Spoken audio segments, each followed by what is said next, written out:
Bienvenue dans ma chambre. Ce soir j'avais envie de vous faire cette vidéo ici parce que j'avais envie de me livrer un petit peu à vous. Alors, je voulais commencer cette vidéo en vous disant déjà merci pour tous les messages que vous nous avez postés sous ma vidéo de couple avec mon mari. Vos commentaires étaient vraiment trop mignons, super bienveillants. Ça m'a fait du bien de voir que les gens qui sont abonnés à ma chaîne sont des gens qui sont vraiment, je sais pas, dans une vibes positive. J'en ai d'autant plus besoin de vos commentaires positifs parce que je suis un petit peu dans une crise de la trentaine. Une crise voilà sur moi, sur bon vous le savez maintenant ma façon de consommer, de prendre soin de moi et tout, mais c'est pas que ça. Franchement, je pensais pas que ça existait vraiment, que pile à 30 ans, tu faisais une rétrospection sur toi-même, sur ce que t'as vécu, en tout cas ces 10 dernières années. Je pense que vous avez remarqué sur mon Instagram, je poste pas beaucoup de photos, pas du tout même de photos, parce que ça aussi, je suis en train de me remettre en question là-dessus. Enfin, je me remets en question sur tout, c'est abusé. Mais voilà, dans cette vidéo, en fait, ce que je voulais faire, c'était vous partager un petit peu comment j'ai vécu ma vingtaine, on va dire, donc de 20 à 30 ans, et surtout ce que j'aurais dit à la Kalinka de 20 ans, ce que je lui aurais conseillé de faire, de ne pas faire. J'ai un petit peu cogité ça, et il y a quelques idées qui sont ressorties. Je voulais les partager avec vous, non pas parce que je pense que j'ai une deuxième vie et que il y a peut-être moyen que je puisse laisser cette vidéo pour la prochaine Kalinka qui arrive sur Terre, non, mais parce que je pense qu'il y a peut-être des jeunes filles de 20 ans qui regarderont cette vidéo et qui se diront avant que ça soit trop tard, oh, peut-être que c'est vrai qu'il faudrait que je pense à ça, enfin je sais pas, vous me direz en barre de commentaires ce que vous pensez. On commence tout de suite la vidéo. La première chose que j'aurais aimé dire à la Kalinka de 20 ans, c'est de s'aimer soi-même avant d'aimer quelqu'un d'autre. Je sais que ça fait un peu gnangnan, qu'on entend ça un petit peu partout sur les réseaux sociaux, dans des citations un peu partout. S'aimer soi-même, c'est quoi? Enfin c'est vaste. Moi on m'aurait dit ça à 20 ans, j'aurais pas vraiment compris si on me l'aurait pas expliqué avec un fait réel, avec une expérience, et c'est ce que je vais essayer de vous partager avec vous. Quand j'étais plus jeune, vous le savez, si vous avez regardé ma vidéo sur mes insécurités au collège et au lycée, vous savez que j'avais pas du tout confiance en moi quand j'étais plus jeune. Aujourd'hui ça a rien à voir, aujourd'hui j'ai confiance en moi, je prends les devants, je sais qui je suis, je sais quelles sont mes capacités, je sais apprécier mes qualités et travailler sur mes défauts. Alors avant c'était pas du tout le cas, j'avais vraiment pas confiance en moi, autant physiquement que la confiance en mon potentiel à faire des projets, à faire des choses dans ma vie, à réussir même scolairement. Moi, je me trouvais pas belle, je me trouvais trop mince, et j'avais l'impression d'être insignifiante dans ce monde. Quand j'ai connu mon petit copain de l'époque, qui est mon mari maintenant, vous le savez, et j'étais vraiment cette boule d'insécurité que bon, après on choisit pas le timing quand on rencontre quelqu'un. En tout cas, les débuts dans ma relation ont été très compliqués. C'est pour ça que je fais aussi cette vidéo, parce que comme vous l'avez vu, la vidéo avec mon couple, c'est vrai qu'on a reçu beaucoup de commentaires positifs et tout, et à un moment je me suis dit est-ce qu'on n'est pas en train de donner, même si bon ce qu'on disait c'était vrai, hein, il y avait rien de faux, c'est juste qu'on répondait à des questions et que les questions en elles-mêmes elles permettaient pas de voir les points négatifs d'un couple, et ça donnait une image un peu trop lisse et un peu trop parfaite du couple, et moi j'ai pas envie d'être coupable de ça, parce que dans la vie ça existe pas des couples parfaits, surtout que ça fait 12 ans qu'on est ensemble, donc imaginez-vous bien que voilà on a vécu un peu tout et n'importe quoi. Je tiens à remettre les choses en perspective, parce que couple non c'est pas l'image que j'avais envie de renvoyer en fait en faisant cette vidéo, et c'est pourquoi j'essaie de rectifier un peu le tir avec cette vidéo là. Il m'a pris avec toutes ces insécurités, bon lui il se doutait pas trop parce que lui il a pas du tout ce problème là d'insécurité, il a confiance en lui depuis je sais pas, depuis qu'il est né le gars mais moi c'était pas du tout mon cas. Elle a commencé sur cette base là. Alors à l'époque je n'avais pas le make-up et tout ça, je ne portais pas de make-up, donc mon mari heureusement m'a pas connue avec une tonne de make-up et s'est aperçu 5 ans après que j'étais une personne différente. Mais cela n'empêche qu'avec le temps j'ai découvert le make-up et je m'en suis servi un petit peu comme une arme, pas le contouring et tout ça qu'on a aujourd'hui, né 12 ans en arrière, y a pas tout ça, il y avait juste le rouge à lèvres, le col dans les yeux, et c'est déjà beaucoup. J'en portais vraiment tous les jours, on avait l'impression que c'était vraiment le nouvel an tous les jours de l'année avec moi. Je portais tous les jours des talons, j'étais contente comme ça parce que j'avais l'impression que ça me protégeait de l'extérieur. Je me souviens que les amis de mon copain trouvaient ça un petit peu bizarre que je portais tout le temps des talons, que j'étais toujours apprêtée et tout. Il avait pas saisi que c'était un problème de confiance en moi ou quoi, il trouvait que voilà c'était bien d'avoir une fille qui s'apprêtait tous les jours, qui prenait soin d'elle, etc. Il voyait la chose comme ça. Et après il y a autre chose aussi qui s'est immiscé dans notre couple, c'est le fait que j'acceptais un petit peu tout et n'importe quoi, même les défauts qu'il avait je les acceptais sans broncher. Voilà, de faire toujours le dos rond, de faire en sorte que tout se passe bien, qu'il n'y ait jamais de problème en fait dans le couple, alors que temps normal, une femme qui est sûre d'elle, elle va donner son avis, elle va dire non, ça me convient pas, ça me touche, ça me plaît pas. Enfin, moi j'étais toujours d'accord avec tout et tout était beau et bien, alors qu'en fait non. Et j'intériorisais en fait des choses qui me plaisaient pas chez mon compagnon et dans la relation. Et c'était un petit peu une bombe à retardement au final qui s'est créée chez moi. Que bien sûr mon mari n'a pas vu venir dans sa gueule.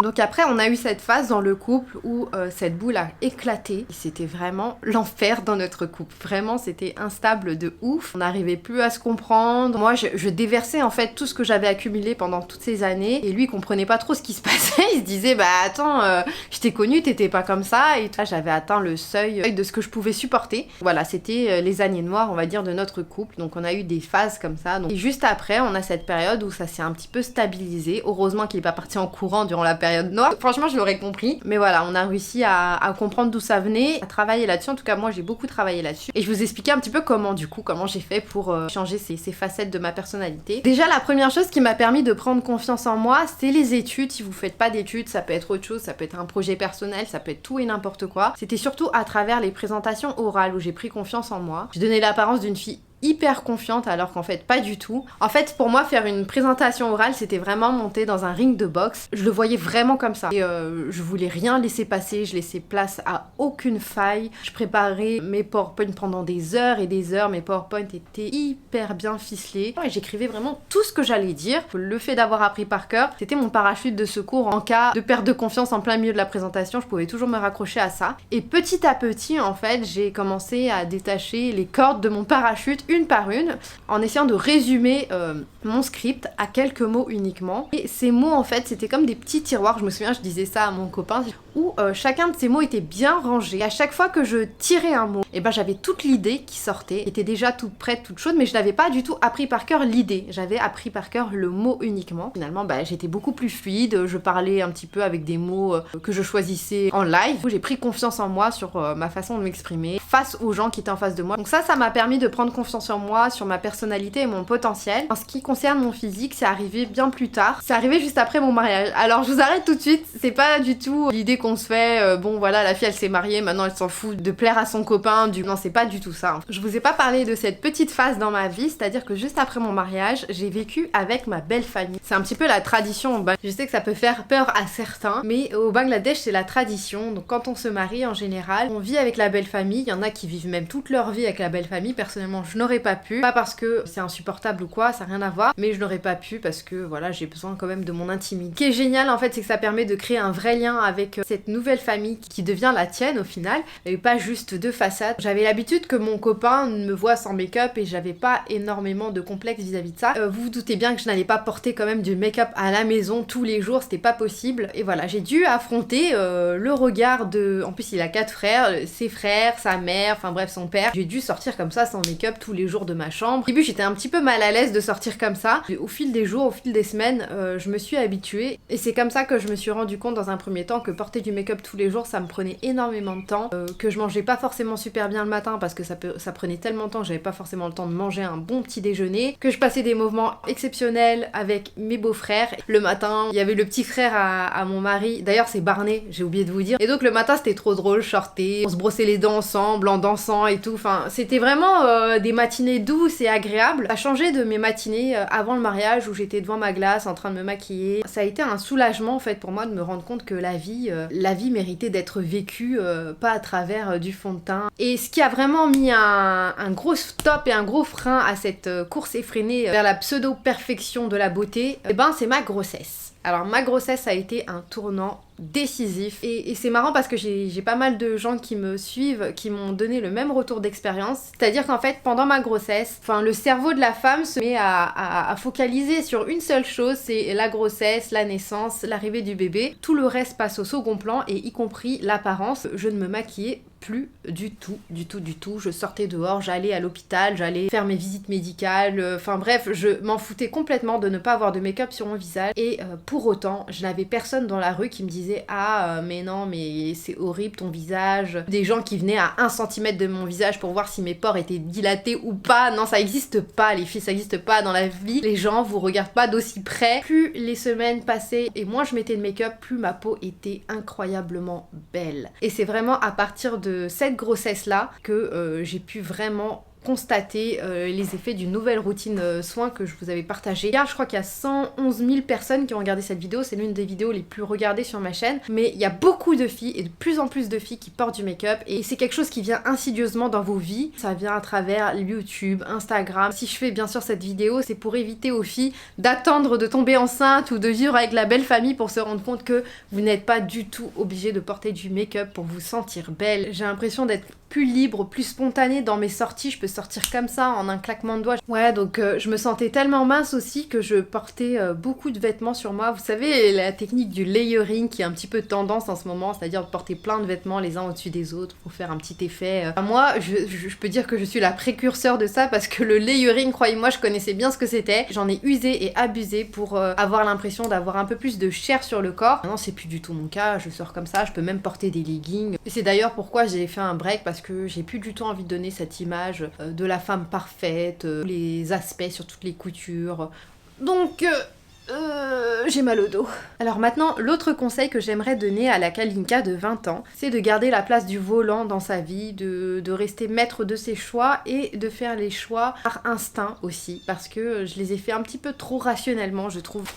J'ai changé de position parce que j'ai un peu trop mal au dos dans cette posture et je n'ai pas envie de changer de décor non plus. Prendre en compte ses émotions, ses passions et garder une certaine distance avec ce que les gens voulaient que je fasse. Mes grandes études, au final, ça m'a quand même servi, même maintenant dans ma chaîne YouTube, ça me permet d'avoir des scripts plus structurés. Mais je sais pas si j'avais vraiment besoin de faire 5 ans d'études pour faire ce que je fais aujourd'hui. Après, c'est vrai que le fait d'avoir attendu 8 ans pour me marier, ça m'a pas forcément aidé. Ça devient votre projet. Heureusement que j'ai pas dénigré mes études pour ça. J'aurais peut-être pu faire plus de projets, me lancer dans plus de choses. J'étais vraiment que focalisée sur mes études et mon mariage. Faut faire attention à ça, de ne pas être trop focus sur le couple. On a envie que le couple fonctionne. On a vite fait en fait d'oublier que le monde tourne autour de nous. On se laisse un petit peu absorber dans ce vortex. À partir de l'instant où je me suis mariée, 8 ans après avoir rencontré mon mari, ça a été comme un réveil. C'est comme si quelqu'un m'avait pincé et que je venais de me réveiller et je me rendais compte que j'avais passé 8 ans vraiment focalisée sur quelque chose qui est important parce que aujourd'hui ce qui est à l'origine de ma famille, c'est ce qui est à l'origine de mon fils et tout. Il faut savoir faire la part des choses et agrandir son éventail de possibilités durant cette période. C'est un petit peu de l'amertume que j'en garde de ne pas m'être rendu compte que ces années passées, j'ai négligé pas mal de choses, donc mes projets, mais aussi mes relations avec les autres, notamment les filles, surtout les filles. Alors, ce troisième point, c'est, j'aurais dit à la Kalinka de 20 ans de garder contact avec des filles, de se créer un groupe d'amis filles. C'est clairement quelque chose que je n'ai pas aujourd'hui. La première chose, c'est déjà que j'ai vécu des mauvaises expériences avec des filles, comme je vous l'avais dit dans une de mes vidéos par rapport à mon couple et tout ça. Mais pas que ça, déjà que de nature, depuis petite, je suis plus à l'aise avec les garçons. Et enfin, le dernier facteur qui a mis fin à toute chance de relation avec des filles, c'est Hélène, mon meilleur ami, parce que c'est vrai que comme il est à peu près l'ami parfait que je pouvais espérer, je n'ai pas forcément besoin de faire des efforts pour aller chercher ailleurs. J'ai envie de je sais pas moi, faire des pyjamas parties, de regarder des films romantiques, je sais même pas si ça existe encore ces délires-là, entre filles, parler de choses plus intimes, dont je pourrais pas parler avec Hélène ou avec mon mari. Enfin voilà, j'ai besoin de ce sentiment un peu plus de douceur, de fraîcheur, de girl power. Enfin bref, je n'ai pas réussi à me donner les moyens de le créer. Et c'est pas faute d'avoir essayé. À un moment donné, j'avais déjà essayé de créer ça, mais je sais pas, c'était trop fake. J'avais trop surjoué le truc, c'est-à-dire que j'avais créé un groupe sur Facebook. Je sais plus comment je l'avais appelé. Je me souviens plus comment j'avais appelé le girl poker ou je sais plus. Enfin bref, c'était un espèce de groupe pour jouer au poker. Je m'étais inspirée de la série Desperate Housewives et je me suis dit bon, ça serait sympa si je crée un petit groupe comme ça et on se verrait au moins au minimum une fois par mois. Donc on a fait la première activité qu'on avait fait, je crois que c'était un hammam et après ça en fait le groupe s'est complètement dissous. Parce que je pense que quand on essaie de forcer le truc, ça marche pas non plus. Voilà, je sais pas du tout comment m'y prendre. Vos conseils sont les bienvenus, vraiment. Voilà, on va dire que pour l'instant, mon groupe de filles, il est virtuel et c'est bien pour vous parce que vous n'avez pas du coup à subir mes élans masculins. On arrive maintenant à la dernière chose que j'aimerais dire à la Kalinka de 20 ans, c'est de ne pas essayer de changer ou en tout cas de ressembler à quelqu'un d'autre sur certains aspects, voire tous les aspects d'une personnalité. Pour moi ça a été mon compagnon parce que je l'ai vraiment placé sur un piédestal, même si je pense qu'il a des qualités et ça c'est indéniable, mais je l'ai placé vraiment beaucoup trop haut. On n'a pas du tout la même personnalité. Et devenir comme lui, c'était vraiment de passer du blanc au noir. du noir au blanc, je pense. Dans notre cas, c'est plus du noir au blanc, je pense. Enfin bref. Du coup, voilà, c'était vraiment changer ma personnalité complètement et à un moment donné, en tout cas les premières années, c'est ce que j'ai essayé de faire. Mon mari est très mature, même depuis qu'il est jeune, à 18 ans, il était déjà très très mature pour son âge. Et en plus de ça, c'est quelqu'un qui est très cultivé, c'est quelqu'un qui se cultive tous les jours, tous les jours, tous les jours. Il se renseigne énormément sur plein de choses diverses et variées, ce qui fait qu'il a une très bonne culture générale. Alors que moi à côté, on va dire que c'est pas trop ça, c'est vraiment pas trop ça. En plus de ça, j'ai une mémoire qui est assez particulière, c'est-à-dire que j'ai du mal à me souvenir des noms, des dates, et ça c'est quelque chose que j'ai appris avec le temps que je ne pourrai jamais changer. Pour vous donner un exemple, pas plus tard qu'hier en fait, avec mon mari, on était sortis avec mon bébé au centre commercial. À un moment donné, on s'est arrêté dans une fromagerie spécialisée pour les fêtes, goûter un petit morceau de ce fromage qui coûtait d'ailleurs 48 € le kilo. J'allais prendre une tranche, heureusement que mon mari m'a calmé. Encore une fois, c'est des Corses qui tenaient ce stand puisque c'est du fromage corse. Moi je le déguste, je le fais goûter à mon fils, je suis content, mon fils en mange et tout. Il y a mon mari qui commence à parler avec lui, qui lui dit il est bon ce fromage et tout, et là il lui dit que ça vient de la Corse. Il dit que ça vient de la Corse, et là mon mari fait ah la Corse. Il commence à entamer la discussion par rapport à ça. Donc tout de suite il a trouvé le moyen de créer une accroche par rapport aux origines de ce monsieur. Donc il commence à lui parler de la Corse, il donne le nom des villes, certaines régions, de certaines spécificités à la Corse, et ensuite il arrive sur le sujet de la mafia corse, et là il commence à sortir des noms, des affaires criminelles qui se sont déroulées en Corse, mais pas que. Et bref, et comme ça, il déroule, et en fait, le gars en face, j'ai vu dans ce regard, à un moment donné, il s'est vraiment demandé si Mumen était corse. Et il lui pose la question, il dit, mais vous êtes de quelle origine en fait? Et là, Mumen donc lui dit du Bangladesh, et là il fait ah d'accord, ok. Et là il parle des t-shirts du Bangladesh, que la qualité des t-shirts au Bangladesh est meilleure, les conditions de fabrication sont moins bonnes. Enfin bref, et comme ça de fil en aiguille, il tisse un lien devant moi. Moi je suis complètement spectateur. Moi je suis là en train de manger mon fromage en silence, et je vois mon mari comme ça qui crée un véritable lien avec ce fromager. Je sais pas si ça s'appelle un fromager. Il en arrive à un tel point, en quelques minutes, à rentrer dans l'intimité de ce monsieur.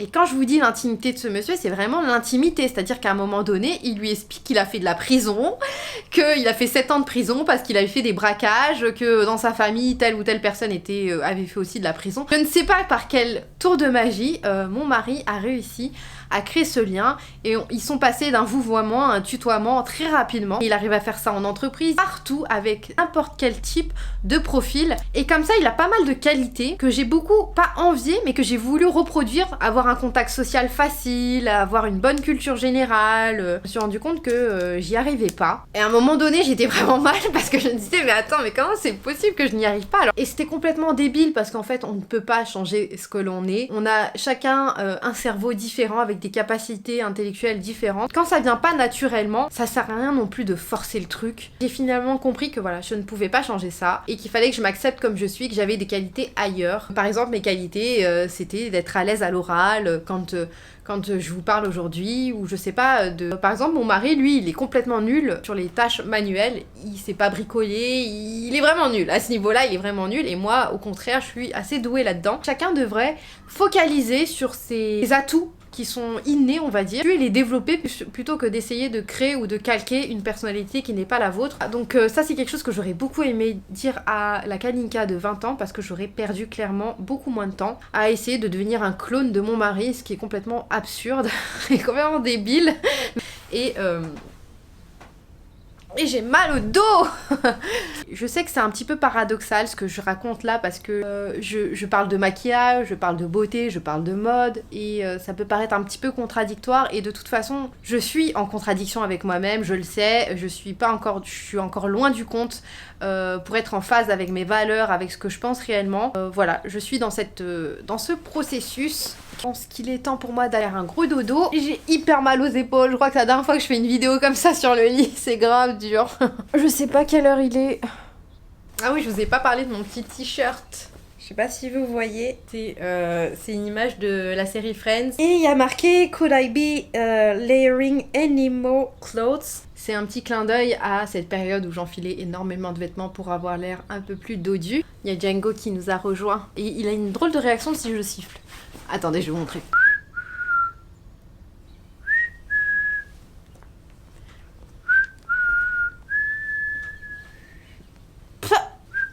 Des fois, il me tape carrément. Hey, hey, hey. Pour vous remercier d'avoir regardé la vidéo jusqu'au bout, un petit unboxing surprise. Et ça tombe bien, j'ai reçu ma petite commande de chez Glossier. C'est la première fois que je commande de cette marque. Et j'ai reçu du coup 2 petits blushs. En fait, c'est des petits blushs en petits tubes de peinture comme ça. Je trouve ça trop bien. J'aime bien quand c'est crémeux parce que je trouve que ça fait vachement plus naturel. L'un est en teinte Dusk, l'autre en teinte Down. Je crois que ça se prononce Down.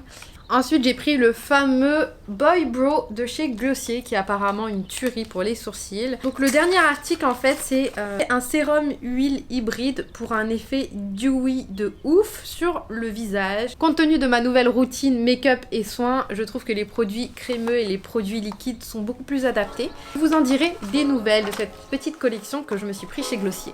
Voilà pour la vidéo, j'espère qu'elle vous aura plu. Moi, je pars me coucher, je vous fais de gros bisous. On se retrouve la semaine prochaine pour une nouvelle vidéo sur ma chaîne. Bye bye!